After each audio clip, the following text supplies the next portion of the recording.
Welcome to another teaching from perfectingtheworld.com.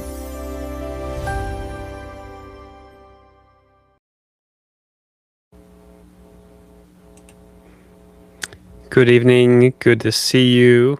I will wish you now a Shabbat Shalom. Where I live, Shabbat begins in about 50 minutes for candle lighting. We'll probably only have 2 more Fridays that we can do field notes at 8 o'clock Eastern time before Shabbat begins too soon until the next calendar year. I hope this finds you well. I hope you enjoyed last night's NT project. This week, we started off with, on Sunday evening, asking this question: what is Nevelah? And short of a completely exhaustive study, we have defined the biblical contours of what Nevelah is. We asked the question, what makes my beef unclean? We identified in Leviticus 11, 39, and 40 that a permissible species can become unclean based on the method of death. We learned through Leviticus 17 that there is a manner of death that exempts a permissible species from being unclean and therefore being, in this case, also unkosher. Then we moved from there, the idea of zavach, and we moved from there into the grammar of Deuteronomy 12. As the territory of Israel expanded and the altar was no longer accessible, but the grammar of the altar remained. And the word zavach was used to describe Israel's relationship to common slaughter. Okay. Today we're looking at this question here, and this will introduce us to next week's learning. Who may eat Nevelah, and who are these individuals? Who are they? We're looking at the grammar of Torah's forgotten foreigners. I put foreigner singular because today we're going to be looking at just one category of this foreigner. Our go-to gravity passage here is Deuteronomy 14, and it reads here, Lo tochelu kol nevelah. Do not eat any nevelah. Don't eat any carcass. L'achir asher b'sharecha, the sojourner who is at your gates, titana you may give, wa'achla, to eat, o ma'achor l'nachri, or you may sell it to the alien, the nachri. Ki am kadosh ata l'Adonai Eloheka, for you are a holy people to the Lord your God. Lo tivashel gedi bechelev imo, do not seethe or cook a kid in the milk of its mother. We haven't focused on that last section there, but focusing on the primary area with Nevelah, we see that the Nevelah is prohibited for the Israel. It is permitted to be given as a gift to the ger, and it is sold to the nachri. We're going to further unpack the grammar, the covenantal grammar of this passage, and focus on the category of the nachri. Again, the Nevelah, which is the improperly slaughtered meat, or the meat that's not slaughtered according to the altar method of slaughter, it is forbidden to Israel under the grounds that Israel is an Am Kadosh, a holy people. It may be given to the ger, that is the resident outsider. Outsider might not be the best term for it. I might revise that at some point on this slide. But this becomes part of a welfare provision. This is the ger who is bisharecha, who has a relationship to Israel's social order. And then we have the nochri. The nochri may purchase this. Okay, the nochri, I think I defined it here. Let's look at the translation. So the sojourner is the ger, and the foreigner is the nochri, is the way that we've translated these two words here. This is the boundaried system of Israel's social order. We'll be returning to this slide on multiple occasions. A bird's eye view, an actual bird's eye view, if this were the land of Israel and it were gated, there's a special holiness for the land of Israel, a special holiness for Jerusalem, and of course a special holiness for the temple, the mikdash, and for the service thereof. The nochri stands as an individual who is outside the gates, or somebody who is passing through, who's not invested in Israel or in the Holy Land or in its cities. The ger sha'ar, the ger at the gates, the ger b'sha'ar is the ger, the sojourner, who is, as we will learn later, registered to the gate of Israel. That is, he or she has passed into Israel's social order, Israel's visible Torah social order. And then we have further down the road, we have the ger Israel. That's the fully naturalized ger, and the Ezrak Israel. This is the individual who is born as an Israelite.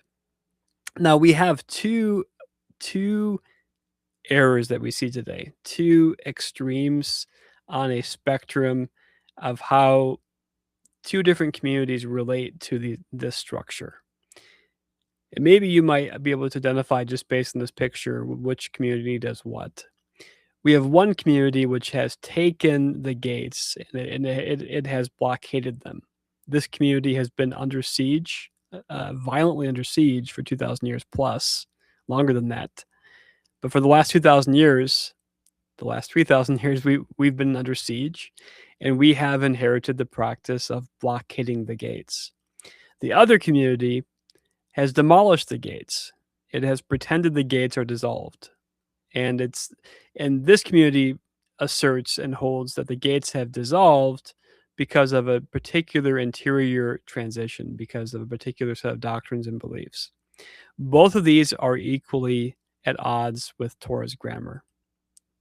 The boundaries in the Torah, these boundaries, okay, these are inherently the architecture of assent. Just like in a healthy relationship, a boundary is not a way to shut a person out. It's an opportunity to show love and respect for the person who is asserting their boundaries. These boundaries are the boundaries of holiness, okay? Let's look at this word nachri. The text reads, O machor la-nachri, or you may sell it to the nachri. The nachri is the foreigner. It comes from the Hebrew nacher, which means strangeness, foreignness, and alarity. Alarity is a fancy word for otherness. The nachri is the foreigner, the alien, the stranger, one who is not part of Israel's public social order, not part of any of the covenantal spheres of Israel, does not participate in the public worship of Israel. Okay, this is the nachri. Let's give some examples of this word nacher. The reason why I want to give these examples is because this word nacher, it carries covenantal connotations that align specifically with what we call avodah zarah or idolatry. This is 32:12 of Deuteronomy. It reads, Adonai badad yanchenu we'enimo el nechar. Hashem alone guided him, referring to the people of Israel, and there was no foreign god with him. No el necher. There was no foreign god. The word necher is being mapped on as an adjective to describe a foreign god. The same term is used here, lo hihyeh b'cha el zar. There was no alien god, no foreign god. Well, lo teshachawe le'el nechar, and you shall not bow down to an el nechar, to a foreign god. Another passage here, this is 31:16 of Deuteronomy. It says, Hashem said to Moses, here you are about to lie beside your fathers. Now this people will proceed to go a whoring after the alien gods. Okay, the word there was na acheri Elohei naicher haaretz. That's the phrase here was na. That means to go whoring or to prostitute themselves. Achere, after, Elohei, God's, necher, of foreign origin or of alien covenantal relationship, haaretz, of the land that they were going to possess. The idea here of the el nechar, okay, again, this is the same shoresh, the same root as nochri. Just to go back to the slide here, the word nachri, you can see the root here is nechar, okay? This idea of the el nechar, or the Elohei nechar, the foreign god or the foreign gods, the alien god or the alien gods, suggests and directly connotes, not just suggests, but it just directly connotes the idea of a participation in avodah zarah, in an alien service or an alien worship, most likely to a foreign god. the connotations of this word specifically are avodah zarah. Okay, this word connotes the idea of idolatry. Okay, throughout the Tanakh, throughout the Hebrew Bible, it has strong avodah zarah, idolatrous connotations. It's stepping outside or being outside of Israel's covenantal order. Okay. Now, within this structure, and I'm getting a little bit ahead of myself, but this boundary here is the boundary of joining to Hashem. It's the word Noel El Yisrael, that's joining to Israel, and Noel El Adonai, and joining to Hashem. Okay, this is the Ger Toshav who has joined alongside Israel and has joined to Hashem. This individual is able to eat Nevelah, but this individual is in contrast to the Nochri. The Nochri specifically is an outsider. He or she's an outsider who is not oriented toward Israel's public order. Okay, you can see this individual has not crossed the threshold boundary of entry into Israel's social order. Instead, they are oriented away from the same. They're not apprenticed to learn. They're turned away from the same. Okay, if we were to give the contrast here, you can see it in these pictures. The Nachri is just passing through.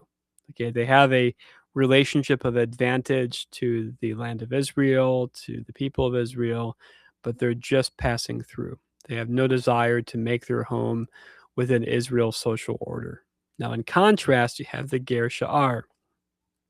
The Ger Sha'ar, the word Sha'ar means the gate. The gate, the Sha'ar, is the seat of judgment in Israel. That's where the decisions are made by the judges. The Ger Sha'ar has entered into the social order of Israel. Okay, we'll actually learn that more next week. This is highly significant because what this person has done is a civilizational shift. By apprenticing him or herself or his or her household to Torah's social order. That's Israel's social order to Israel's Torah. This is a massive shift. This is the person who has left idolatry, left foreign worship and foreign religions, and has come under the protection and under a relationship to Israel that is positive, but that begins with forsaking idolatry. Okay. Now, in this note, I want to end here with a really big positive. This passage in Isaiah 56 is inspiring for many people, and I hope it is for you. This is Isaiah 56, I believe it's verses 2, 3, and 5. It reads here, Ashrei eno sha'aseh zoth. Happy is the man that does this. Venadam, the son of man, yechazech ba, who lays hold of this. Shomer Shabbath mechalo, who protects and guards the Sabbath from profaning it. Will shomer yado me'asoth korah, and protects and keeps his hand from doing any evil. Now look at what happens next. Wa'al yomer ben hanechar, let not the son of the foreigner. You can see the word nechar here.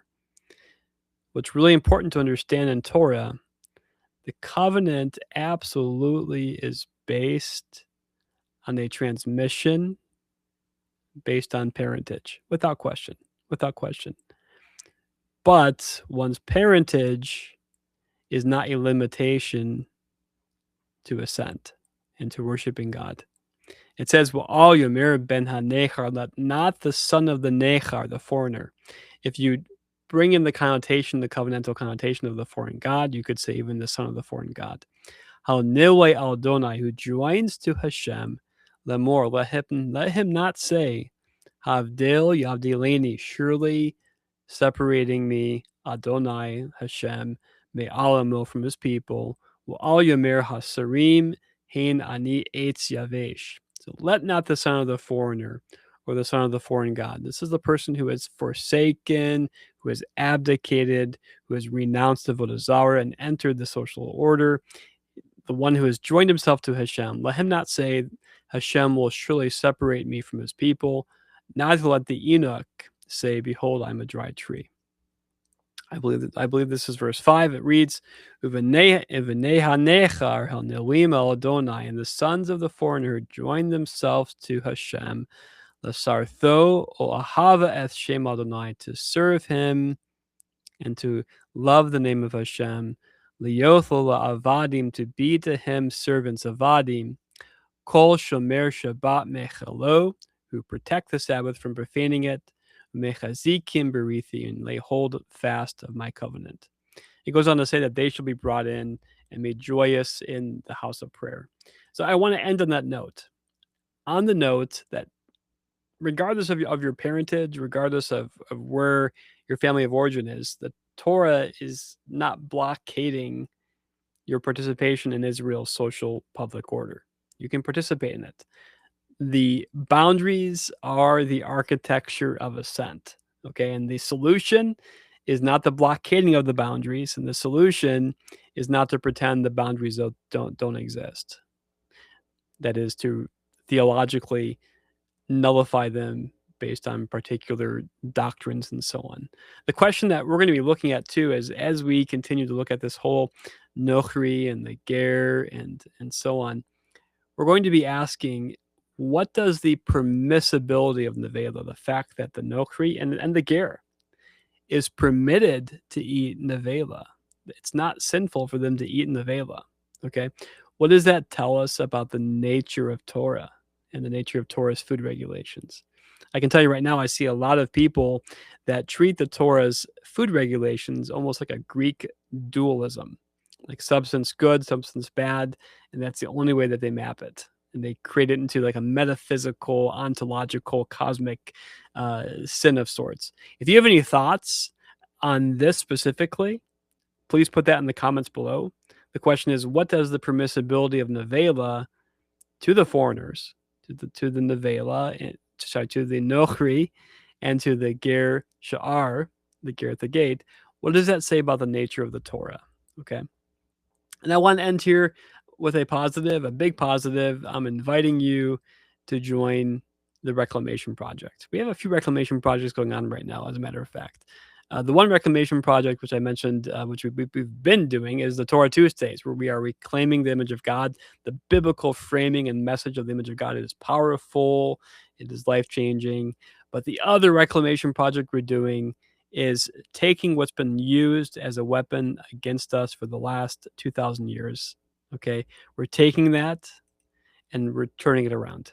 Okay, it's been used as a weapon against us. This is a collection of books written by Jewish authors who stayed Jewish for their entire lives, who were not trying to create a new religion, who were not trying to separate from the body of Israel or create new constitutional centers of authority. We are putting them back in their context, and we're learning how to learn the NT, the New Testament, with Torah disciplined eyes. Okay, we are currently in a study of Ephesians 2. If this study interests you, if you are interested in being ahead of the curve, if you're interested in being on the offensive, if you're interested specifically in bringing the Geula, the redemption, bringing the world into the next stage of the Geula. The next stage of the Geula is the Messianic era. That's when God's kingdom is going to be visibly present here on this earth. Of course, that is one step toward Olam Haba. Okay, one step toward the maturation of the world toward Olam Haba. It's the next step of the tikkun, of the rectification. And call me crazy, but I hold that the NT is like a cosmic Trojan horse. Okay, it's full of Jewish ideas that need to be given the right voice at this time. I wish you all a fantastic Shabbat. The phrase we often say is Shabbat Shalom. For those that don't know, the word Shalom means more than just peace. Shabbat Shalom means more than just a peaceful Shabbat. Shalom means wholeness. It means completeness. And the entire goal and objective of Shabbat is that. In fact, the entire goal and objective of creation is for God to dwell in these lower worlds, for God to be in Shabbat with humanity, to be in communion. And the word Shabbat has the same root as yeshav, as to sit and to dwell. God's seeking to dwell in the creation. And then when I say Shabbat Shalom, it's a reminder that we are seeking the Malchuth Shemayim, the kingdom of heaven in this world. I wish you a fantastic Shabbat. We're back Sunday morning, 10 a.m. Eastern Time, looking at the difference between the authority of the prophets and the authority of the judges of Israel. I look forward to seeing you there. Have a Shabbat Shalom.